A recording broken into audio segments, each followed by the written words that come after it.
If you think all rack screws are exactly the same, you've done bad and you should feel bad. So here's two types of 1032 audio rack screws, and 1032 by 3/4 or 0.75 is the standard size for any standard 19-inch audio rack. So one of these screws has threads that run the entire length, and then it's just flat on the tip.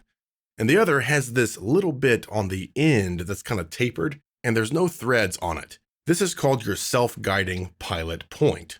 And this is the type of rack screws that you want for your audio rack. Now, why, you ask? Well, if you've ever had to put together several audio racks by yourself, you're going to understand how annoying it can be to hold expensive or heavy audio gear with one hand while you're trying to line up a screw with the other hand. If you're using regular flat end screws, then you're much more likely to fumble around with it, to drop it, or even to cross thread it, And then you have to start all over after, of course, screaming a few choice words. But with the self-guiding pilot points, that unthreaded portion, it will pop right into the hole so it lines up perfectly. You can get a few turns on it with just your fingers to secure it and then screw it in.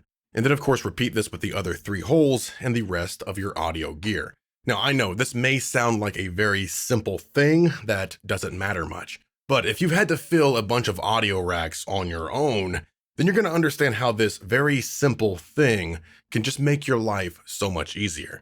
Now, the other thing that you want to look for on your rack screws is pre-installed plastic or nylon washers. And the reason why you want this is to prevent what's called rack rash. I know sounds kind of weird, but what it actually is when the metal of the screw rubs up against your audio gear and it can chip it or scratch it, So of course, using a nylon washer or a plastic washer will prevent you from getting rack rash.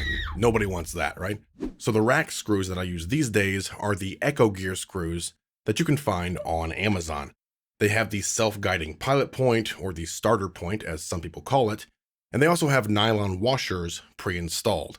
Now, if you want to buy something from Sweetwater instead, then something comparable will be the Middle Atlantic screws. In fact, I think they're made by the same company, although the washer is a bit more plain. I used to always use the Raxxess screws. They were just the best, but they have just been unavailable for many years now. So I've switched over to the Echo Gear screws, and they are absolutely great. Now depending on the pack that you get, you may also receive cage nuts, but we don't use cage nuts on audio racks. The cage nuts are more for server racks. I mean, if you want to use them, you can, but there's really no need to use cage nuts on an audio rack. All right.